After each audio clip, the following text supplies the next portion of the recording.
नमस्कार दोस्तों, माता रानी की कृपा आप और आपके परिवार में बनी रहे। हर छठ पूजा, हल षष्ठी, यह त्योहार भादो कृष्ण पक्ष की छठ को मनाया जाता है। इसी दिन श्री कृष्ण के बड़े भाई बलराम का जन्म हुआ था। यह व्रत पुत्र अवाम पुत्रवती दोनों महिलाएं करती है। इसके अलावा गर्भवती और संतान प्राप्ति की इच्छा रखने वाली महिलाएं भी इस व्रत को करती है।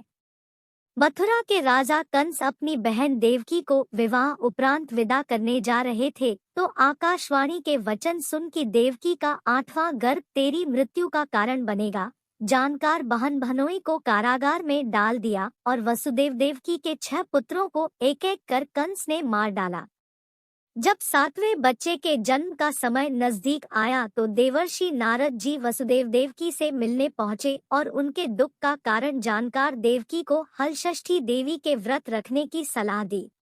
देवकी ने नारद जी से हलषष्ठी व्रत की महिमा व कथा पूछी तो नारद ने पुरातन कथा कहना प्रारंभ किया कि चंद्रव्रत नाम का एक राजा हुआ जिनको एक ही पुत्र था। राजा ने राहगीरों के लिए एक तालाब खुदवाया किंतु उसमें जल न रहा, सूख गया। राहगीर उस रास्ते गुजरते और सूखे तालाब को देखकर राजा को गाली देते थे। इस खबर को सुनकर राजा दुखित हुआ कि मैंने तालाब खुदवाया, मेरा धन व धर्म दोनों ही व्यर्थ गया। उसी रोज रात राजा को स्वप्न में वरुण देव ने दर्शन देकर कहा कि यदि तुम अपने पुत्र का बलि तालाब में दोगे तो जल भर जाएगा। सुबह राजा ने स्वप्न में कही बात दरबार में सुनाया और कहा कि मेरा धन व धर्म भले ही व्यर्थ हो जाए पर मैं अपने पुत्र का बलि नहीं दूंगा। यह बात लोगों से होता हुआ राजकुमार तक पहुंचा तो वह सोचने लगा कि यदि मेरी बलि से तालाब में पानी आ जाए तो लोगों का भला होगा। यह सोचकर राजकुमार अपनी बलि देने तालाब में बैठ गया। अब वह तालाब पानी से लबालब भर गया। जल के जीव जंतुओं से तालाब परिपूर्ण हो गया। एकलौते पुत्र के बलि हो जाने से राजा दुखी होकर वन को चला गया। वहां 5 स्त्रियां व्रत कर रही थी, जिसे देखकर राजा ने कौन सा व्रत और क्यों कर रही हो पूछने पर स्त्रियों ने हलषष्ठी व्रत की संपूर्ण विधि विधान बतलाई। उसे सुनकर राजा वापस नगर को गया और अपनी रानी के साथ उस व्रत को किया। व्रत के प्रभाव से राजपुत्र तालाब से जीवित बाहर निकल आया। राजा परिवार सहित हलषष्ठी माता के जयकार कर सुखपूर्वक निवास करने लगा। अब नारद जी ने देवकी से हलषष्ठी व्रत की अन्य कथा कहना शुरू किया कि उज्जैन नगरी में 2 सौतन रहती थी। एक का नाम रेवती तथा दूसरी का नाम मानवती। रेवती को कोई संतान न था, जबकि मानवती के 2 पुत्र थे। रेवती अपने सौत के बच्चों को देखकर हमेशा सौतिया डाह से जलती रहती और उनके पुत्रों को मारने का जतन ढूंढती रहती थी। एक दिन उन्होंने मानवती को बुलाकर कहा कि बहन, आज तुम्हारे मायके से कुछ राहगीर मुझसे मिले थे। उन्होंने बताया कि तुम्हारे पिताजी बहुत बीमार है और वह तुम्हें देखना चाहता है। पिता की बीमारी को सुनकर मानवती दुखी हुई। रेवती कहने लगी कि बहन, तुम शीघ्र अपने पिता से मिलने चली जा, तुम्हारे आने तक मैं बच्चों का ध्यान रखूंगी। सौत के बात को सच मान और अपने पुत्रों को रेवती के हाथों सुरक्षित देकर मानवती पिता से मिलने मायके चली गई। अब रेवती बच्चों को मारने का अच्छा मौका जानकर उन दोनों बच्चों को मारकर जंगल में फेंक आई। इधर मानवती जब मायके पहुंची तो पिता को स्वस्थ देखकर पिता से अपनी सौत की कही बातों को कह कुशलक्षेम पूछती है। अब मानवती के माता पिता ने अनहोनी के संदेह से पुत्री को जाने को कहती है, किंतु मानवती के माता ने कहा कि पुत्री, आज हलषष्ठी माता का व्रत का दिन है, अत तुम भी पुत्रों की दीर्घायु की कामना से यह व्रत कर आज के जगह कल चली जाना।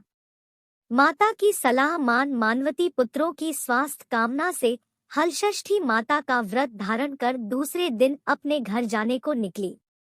रास्ते में वही जंगल पड़ा और वहां अपने बच्चों को खेलते देख उनसे पूछती है कि तुम लोग यहाँ कैसे पहुँचे।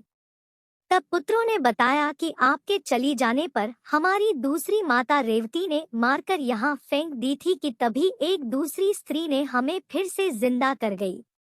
अब मानवती को समझते देर न लगी कि यह सब माता हलषष्ठी की कृपा से संभव है, और माता की जयकार करती हुई घर को गई।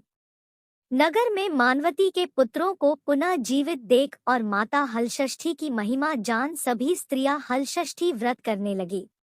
नारद जी ने देवकी से हलषष्ठी व्रत की और कथा कहना प्रारंभ किया कि दक्षिण में एक सुंदर नगर है, वहां एक बनिया अपनी भार्या के साथ रहता था। दोनों पति पत्नी स्वभाव से बहुत अच्छे व संस्कारी थे।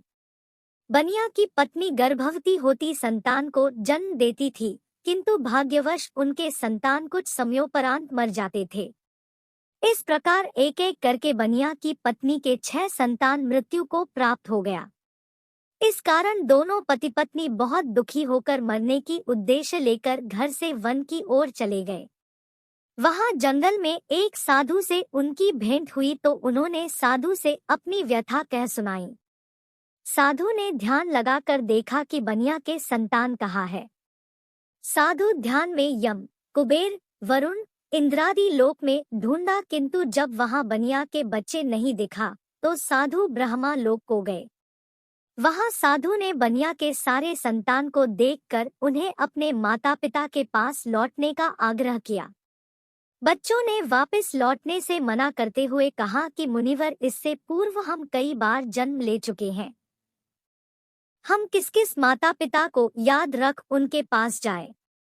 हम जन्म मृत्यु और गर्भ के चक्कर से अब मुक्त हैं, आता अब नहीं जाना चाहते। तब साधु ने बनिया को दीर्घजीवी संतान प्राप्ति का उनसे उपाय पूछा। उन आत्माओं ने कहा कि यदि बनिया और उनकी पत्नी माता हलषष्ठी का व्रत रख पूजन कथा श्रवण कर अपने पुत्र को व्रतोपरांत जल से भीगा कपड़ा लगाए तो उनका वह बालक दीर्घजीवी होगा।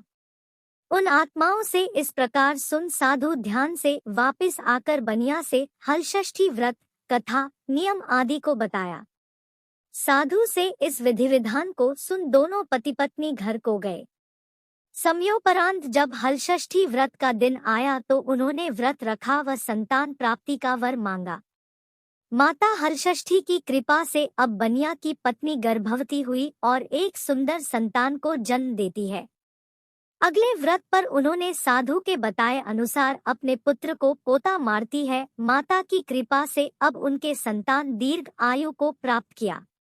बनिया का परिवार प्रसन्नता पूर्वक जीवन यापन करने लगा। दोस्तों, चैनल को सब्सक्राइब कीजिए। माता हलषष्ठी जी की कृपा आपके परिवार पर बनी रहे।